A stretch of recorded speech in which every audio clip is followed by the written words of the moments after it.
नमस्कार विद्यार्थी मित्रांनो, उत्कर्ष एज्युकेशन चॅनलच्या या ऑनलाईन प्लॅटफॉर्मवर तुम्हा सर्वांचं पुन्हा एकदा मनापासून स्वागत आहे. विद्यार्थी मित्रांनो, आजच्या लेक्चरमध्ये आपण प्रामुख्याने सामान्य विज्ञान अर्थात सायन्सचा एक अतिशय महत्त्वाचा टॉपिक बघणार आहोत आणि अतिशय इंटरेस्टिंग जो तुम्हाला खूप आवडेल असा एक टॉपिक बघणार आहोत. तो म्हणजे बल, ज्याला आपण काय म्हणतो, फोर्स असं म्हणतो. बरोबर आहे. तर लक्षात घ्या, विज्ञान हा एक असा विषय आहे, विज्ञान असा विषय आहे की जो आपल्या आयुष्याशी निगडित आहे. म्हणजे आपण आपल्या आयुष्यामध्ये दररोज जे पण काही काम करतो, जे पण करतो त्या प्रत्येक गोष्टीमध्ये तुम्हाला कुठे ना कुठे विज्ञान दिसून येणार आहे. बरोबर आहे. चला तर मग आज आपण काय करूयात, बल किंवा फोर्स हा जो टॉपिक आहे त्याबद्दल थोडक्यात शिकूया. त्या अगोदर मी तुम्हाला काही महत्त्वाचे प्रश्न विचारणार आहे किंवा काही एक्झाम्पल देणार आहे. बरोबर आहे. त्यातून तुम्हाला ही गोष्ट खूप जास्त क्लिअर होणार आहे. आता मला एक सांगा, आपण क्रिकेट खेळतो. बरोबर आहे. तुमच्यापैकी बरेच जण क्रिकेट खेळत असतील. खूप सारे प्लेयर आपल्याला आवडतात.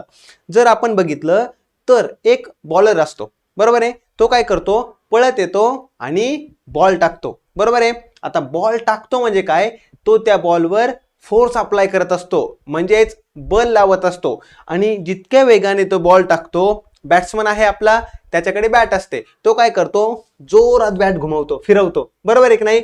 म्हणजेच तो काय करत असतो, बॅटने त्या बॉलवर फोर्स अप्लाय करत असतो, बल लावत असतो. आलं लक्षामध्ये सर्वांना. चला अजून काही एक्झाम्पल मी तुम्हाला सांगतो. इथं हा मोबाईल ठेवला होता. बरोबर आहे. हा मोबाईल आहे माझा. हा काय केलाय, इथं ठेवलाय. बघा बरं का. आता तुम्हाला सिंपल सांगतो, किंवा तुमच्या समोर आता कोणतीही वस्तू असेल, तुमची नोटबुक असेल, तुमचं बुक असेल किंवा काहीतरी वस्तू असेल, ती वस्तू त्याच जागेवर ठेवलेली आहे. बरोबर आहे की नाही. आता तुम्हाला ती वस्तू उचलून दुसऱ्या जागेवर ठेवायची आहे. बरोबर आहे की नाही. म्हणजेच तुम्हाला काय करावं लागेल, फोर्स अप्लाय करावा लागेल. त्यासाठी बल लावावं लागेल. डायरेक्ट जाईल का ती वस्तू, नाही जाणार ना. म्हणजेच महत्वाचं काय लक्षात ठेवायचंय, बल ही अशा प्रकारची एक राशी आहे, बल हे अशा प्रकारचं एक कारण आहे ज्याने एखाद्या पदार्थाची काय होते, गती बदलू शकते. त्याने काय होऊ शकते, एखाद्या पदार्थाची गती बदलू शकते. आपण डेफिनेशन वगैरे सर्व व्यवस्थित बघणार आहे. फक्त महत्वाचं लक्षात ठेवायचंय, बल म्हणजे काय. आणि आपल्याला सुरुवातीला शिकायचंय कन्सेप्ट. आपल्याला परीक्षेमध्ये जरी लिहायचं असेल ना, तरी आपल्याला माहिती असायला पाहिजे. फक्त पाठांतर करून काही गोष्टी करायच्या नाहीत, समजून घ्यायच्यात, उमजून घ्यायच्यात आणि त्यानंतर आपल्याला त्या गोष्टी व्यवस्थित शिकायच्यात. बरोबर आहे. चला सुरू करूयात आपण. विज्ञान अतिशय मजेदार आहे, अतिशय इंटरेस्टिंग आहे. तुम्हाला फक्त काय करायचंय, व्यवस्थित शिकायचं आहे. जसं की मी या ठिकाणी काय केलंय बघा. आता हे 3 चित्र सर्वांनी बघा, तुमच्या 8वीच्या पुस्तकातील आहेत. बरोबर आहे की नाही. हा व्यक्ती काय करतोय, ही गाडी आहे. बरोबर आहे. या गाडीला धक्का देतोय. गाडी जागेवर उभी आहे, धक्का देतोय. बरोबर आहे. म्हणजेच तो काय करतोय, त्या गाडीवर फोर्स अप्लाय करतोय, बल लावण्याचा प्रयत्न करतो. बरोबर आहे की नाही. मी तुम्हाला व्याख्या काय सांगितली, बल हे अशा प्रकारची एक राशी आहे. बल काय करतं, त्या वस्तूची जी जागा आहे ती बदलण्यासाठी मदत करतं, किंवा त्या वस्तूची आपण काय म्हणू शकतो, गती बदलण्यासाठी मदत करतं. आता ही गाडी कशी आहे, शांत उभी आहे. म्हणजेच गाडी कशी आहे, स्थिर अवस्थेमध्ये आहे, एकदम कॉन्स्टंट स्टेबल पोझिशन मध्ये आहे. बरोबर आहे की नाही. ज्या वेळेस हा माणूस काय करेल, यावर फोर्स अप्लाय करेल, त्या गाडीला धक्का देईल, त्यावेळेस ती गाडी काय होईल, या जागेवरून पुढे जाईल. म्हणजेच काय होईल, त्या गाडीची जागा बदलणार आहे, त्या गाडीची गती बदलणार आहे. बरोबर आहे की नाही. आणि हेच आपलं काय असतं, बल असतं. बल काय करतं, महत्वाचं, कोणत्याही वस्तूची गती बदलण्यासाठी प्रयत्न करतं. बघा बरं का. इथं काय केलंय, हा फुटबॉल होता, इथं ठेवलेला असेल कुठेतरी, या मुलाने काय केलं, लात मारली, म्हणजे या जागेवर होता तो फुटबॉल, आपल्या त्याने किक मारली, हा फुटबॉल गेला बाजूला. म्हणजेच महत्वाचं काय, त्या फुटबॉलवर ज्या वेळेस बल प्रयुक्त झालं, ज्या वेळेस फोर्स अप्लाय झाला, त्यावेळेस आपण त्याला काय म्हणणार आहे, त्याची गती बदललेली आहे. समजलं की नाही सर्वांना. हा पहिला कन्सेप्ट आहे. ही पहिली माहिती तुम्हाला काय करायची आहे, व्यवस्थित लक्षात ठेवायची आहे. बल म्हणजे काय, अशा प्रकारची राशी जी काय करते, एखाद्या वस्तूची गती बदलण्यासाठी महत्वाचं कारण बनते. जर आता आपण हीच व्याख्या जर इंग्लिश मध्ये म्हटलं तर काय म्हणणार आहे, a force is an interaction. सर्वांनी समजून घ्या, आपल्याला ही व्याख्या परीक्षेमध्ये लिहावी लागते. तुम्हाला प्रश्न काय विचारतील, डिफाइन फोर्स किंवा what is the meaning of force, kindly write down the definition of force, असे आपल्याला प्रश्न विचारतात की नाही. मराठी मीडियम मध्ये काय विचारतील, बलाची व्याख्या लिहा, किंवा बलाची व्याख्या देऊन उदाहरणासहित स्पष्टीकरण द्या. प्रश्न विचारतात आपल्याला, बरोबर आहे. मग ऐका, बल आता इंग्लिश मध्ये सांगतो बरं का. Force is an interaction that can cause, force is an interaction that can cause change in an object's state of motion. म्हणजे काय लक्षात ठेवायचं बघा, आता स्टेट ऑफ मोशन म्हणजे काय, ही वस्तू आहे, हा पेन इथं आहे, पेन इथं ठेवलेला आहे, बरोबर आहे की नाही. म्हणजे त्याची जर आपण स्टेट बघितलं किंवा त्याची अवस्था बघितली तर कशी आहे, तो स्थिर स्टेबल आहे. आपल्याला फोर्स कशासाठी अप्लाय करायचा आहे, त्याची जी पण सध्याची अवस्था आहे ती बदलण्यासाठी अप्लाय करायचा आहे, बरोबर आहे की नाही. महत्वाचं लक्षात ठेवा, फोर्सची डेफिनेशन तुम्हाला काय लक्षात ठेवायची आहे, a force is an interaction that can cause a change in an object's state of motion, बरोबर आहे. म्हणजेच महत्वाचं काय की फोर्स काय करू शकतो, त्या ऑब्जेक्टचं डायरेक्शन सुद्धा बदलू शकतो, त्याचबरोबर त्याचं महत्वाचं जर बघितलं स्पीड किंवा स्पीड सुद्धा बदलू शकतो. सोपं आहे की नाही. आणि मराठीमध्ये जर व्याख्या आपल्याला विचारलं तर बल हे अशा प्रकारची एक राशी आहे किंवा अशा प्रकारचं एक कारण आहे जे पदार्थाची गती बदलण्यासाठी काय असतं, आवश्यक असतं. आणि त्याचे उदाहरण तुम्ही काय देऊ शकता, हा व्यक्ती गाडीला धक्का मारतोय, हे जे मुलगा आहे त्याच्या टॉमीला त्याचं पाळीव कुत्रा असेल त्या कुत्र्याला ओढण्याचा प्रयत्न करतोय, कसं, फोर्स लावून, बरोबर आहे की नाही. हे तुम्हाला काय करायचंय, लक्षात ठेवायचंय. आणि हा व्यक्ती, हा मुलगा काय करतोय, फुटबॉलला किक मारतोय, म्हणजेच फुटबॉलची जागा बदलतोय, गती बदलतोय. हा काय करतोय, त्या गाडीची गती बदलण्याचा प्रयत्न करतोय. सिंपल आहे की नाही, सोपं. चला पुढे जाऊयात. आता महत्वाची कन्सेप्ट तुम्हाला लक्षात काय ठेवायचंय, संपर्क बल व असंपर्क बल, ज्याला आपण इंग्लिश मध्ये काय म्हणतो, कॉन्टॅक्ट फोर्स आणि नॉन कॉन्टॅक्ट फोर्स. आता मला एक सांगा बरं का, एकदम सोपं तुम्हाला सांगतो. ज्या वेळेस तो व्यक्ती काय करत होता, त्या गाडीची गती बदलत होता किंवा तो मुलगा त्या फुटबॉलची गती बदलत होता, त्याची अवस्था बदलत होता, त्यावेळेस त्याला फुटबॉलला ऍक्च्युअली लात मारावं लागत होती. म्हणजे काय होतं, फुटबॉल आणि त्या मुलामध्ये डायरेक्ट संपर्क होत होता, बरोबर आहे की नाही, डायरेक्ट संपर्क होत होता. मग अशा प्रकारचं बल ज्या ठिकाणी आपल्याला काय आवश्यक आहे, डायरेक्ट संपर्क, डायरेक्ट कॉन्टॅक्टची आवश्यकता आहे, त्याला आपण काय म्हणतो, संपर्क बल असं म्हणतो. मग संपर्क बलाची एक्झाम्पल तुम्ही काय देणार आहे बरं, संपर्क बलाची एक्झाम्पल काय असणार आहेत, महत्वाचं, फुटबॉलला किक मारतोय आपण, बॅटने बॉलला मारतोय, गाडी ढकलतोय आपण, बरोबर आहे, या ठिकाणी डायरेक्ट संपर्क होतो. असे सर्व प्रकारची उदाहरणं कोणती झाली, संपर्क बलाची, बरोबर आहे. आता मी तुम्हाला दुसरं एक एक्झाम्पल सांगतो. दुसरं एक्झाम्पल जर म्हटलं, माझ्याकडे काय लोहचुंबक आहे, ज्याला आपण मॅग्नेट म्हणतो, बरोबर आहे.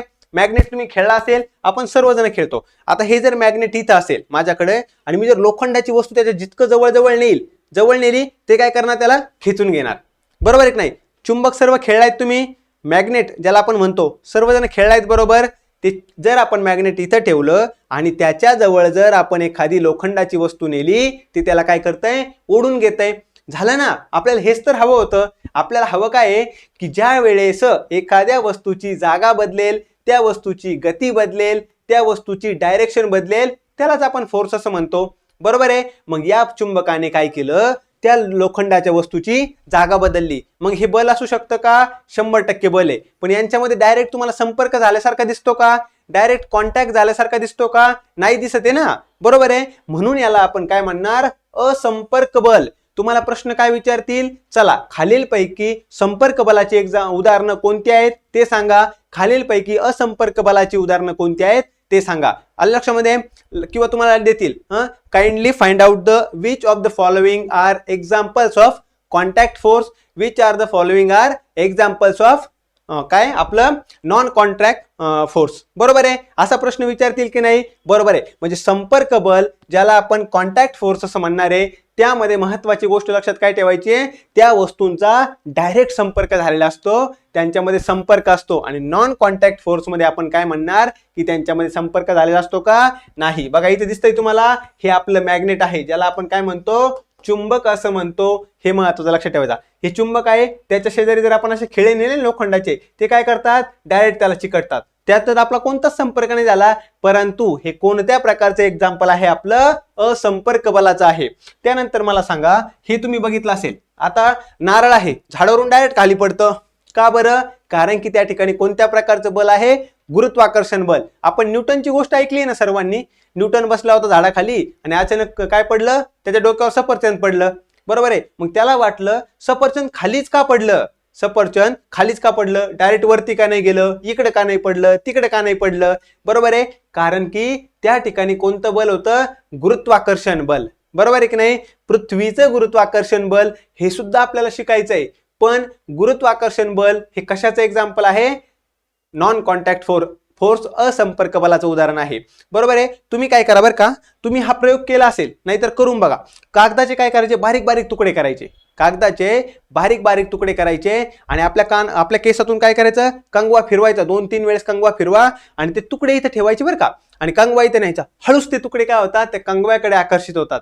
हे सुद्धा कशाचं उदाहरण आहे? असंपर्क बलाचं आहे. तुम्हाला सर्वात मोठं एक्झाम्पल तर आपल्याला लोहचुंबक, ज्याला चुंबक किंवा मॅग्नेट म्हणतो आपण, ते समजलंय सर्वांना? सोपं आहे की नाही? चला मग आपण काय शिकलो थोडक्यात? संपर्क बल म्हणजे काय, असंपर्क बल म्हणजे काय हे शिकलो. त्याचबरोबर बल म्हणजे काय हे शिकलो. बरोबर आहे की नाही? आणि एक शेवटची छोटीशी कन्सेप्ट मी तुम्हाला सांगणार आहे. तर ती कोणती कन्सेप्ट आहे? सर्वात महत्वाचं आपल्याला शिकायचंय. तर त्याचं नाव आहे की आपल्याला बल बद्दल आपण काय शिकलो होतो बघा. बल मी तुम्हाला सांगितलं संपर्क आणि असंपर्क बल शिकलोय. आता आपल्याला शिकायचंय संतुलित आणि असंतुलित बल शिकायचंय. लक्षामध्ये, ज्याला काय म्हणणार आपण? बॅलन्स फोर्स आणि अनबॅलन्स फोर्स असं म्हणणार आहे. काय आपण शिकायचंय? आपल्याला संतुलित बल, जस्ट लिहितो बरं का मी तुम्हाला, संतुलित बल ही कन्सेप्ट शिकायची आहे. बॅलन्स फोर्स सांगू का मी तुम्हाला? एकदम सोपं. आता मला सांगा, आता मला एक गोष्ट तुम्ही सांगा बरं का, की मी इथं उभा आहे, या साईडला माझा एक मित्र उभा आहे आणि या साईडला पण एक माझा मित्र उभा आहे. दोन्ही मित्र कसे? चांगले स्ट्रॉंग आहेत, सेम त्यांची तब्येत आहे, चांगली बॉडी त्यांची दोघांची. हा 60 किलोचा मित्र आहे, हा 60 किलोचा मित्र आहे. दोघांची बॉडी सारखी आणि मी काय इथं उभा आहे, असा उभा आहे बरं का, मी असा उभा आहे. एक जण काय करतोय? मला तिकडे ओढतोय. एक जण काय करतोय? मला इकडे ओढतोय. आता मला सांगा, मी जागेवरून हलेल का बरं नाही हलेल की नाही? मी हलणारच नाही ना, कारण की या बाजूने पण 60 किलोचं माझ्याकडे बल येतंय, फोर्स येतोय.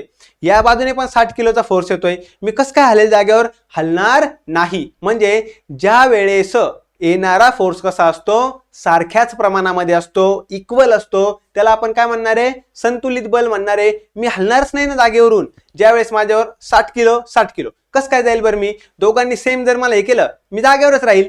इक्वल फोर्स अप्लाय होतोय ना माझ्यावर. बरोबर आहे की नाही? पण आता बघा, इकडे 2 जण मित्र आले माझे, 60 किलोचे 2 मित्र आले. बरोबर आहे? लक्षामध्ये, चांगली तब्येत बरं का, चांगली बॉडी त्यांची. 2 जण आले आणि इकडून 1 जण आलाय फक्त. म्हणजे आता इकडे 2 जण आहेत, इकडे 1 जण आहे. मला सांगा, मला जर त्यांनी आता ओढताय, मी कोणत्या साईडला जाईल रे? सोपं आहे की नाही? मी कोणत्या साईडला जाईल? मी ज्या साईडला जास्त वजन आहे मी तिकडे जाईल ना.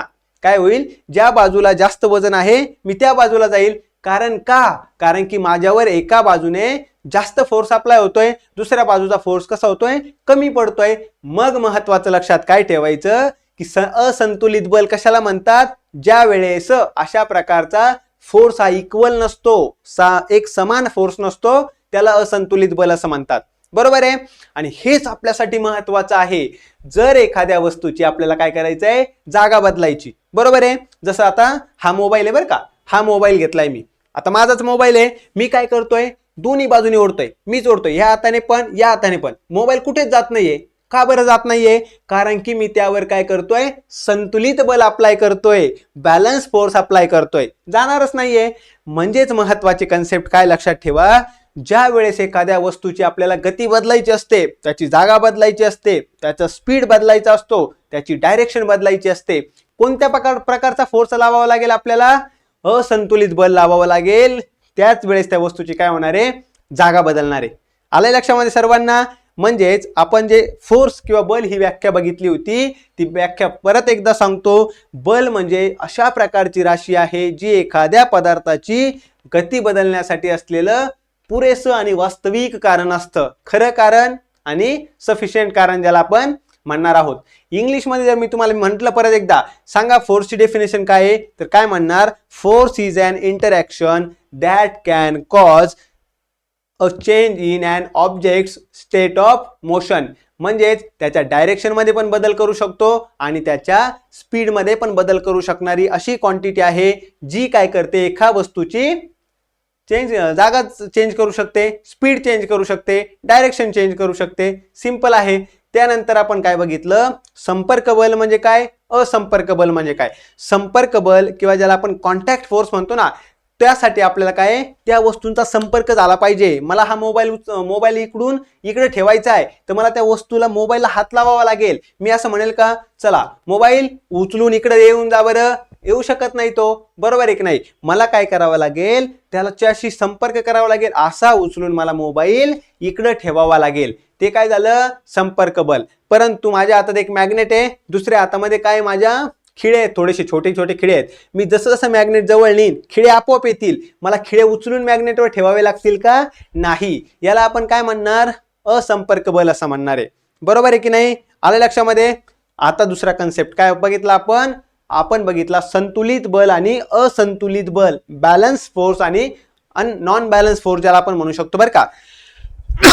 मला सांगा संतुलित बल म्हणजे काय, ज्या वेळेस त्या वस्तूवर समान प्रमाणाचं काय होतं, फोर्स अप्लाय होतं, बल हे प्रयुक्त केलं जातं, त्या वस्तू हलणारच नाही, ती त्याच जागेवर राहणार आहे. म्हणजेच आपल्याला वस्तूची जागा बदलायची आहे, त्या वस्तूची डायरेक्शन बदलायची आहे, त्या वस्तूचा स्पीड बदलायचा आहे, तर आपल्याला काय करावं लागेल, अनबॅलन्स फोर्स, नॉन बॅलन्स किंवा ज्याला आपण म्हणतो ना असंतुलित बल अप्लाय करावं लागेल.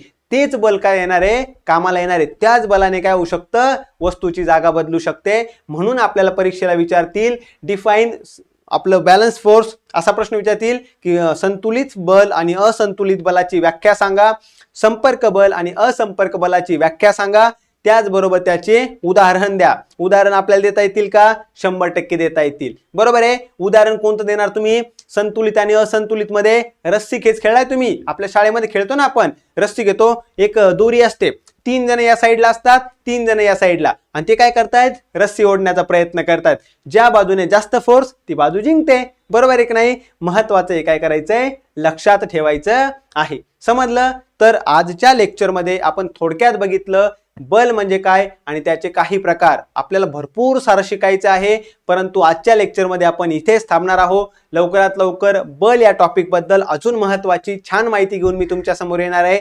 तुम्हाला लेक्चर कसं वाटलं नक्की सांगा.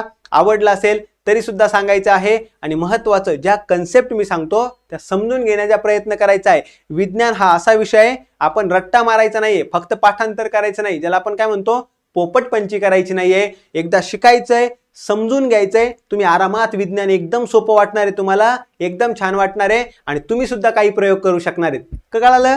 चलो थँक्यू. भेटूयात आपण उद्याच्या लेक्चरमध्ये. खूप खूप धन्यवाद.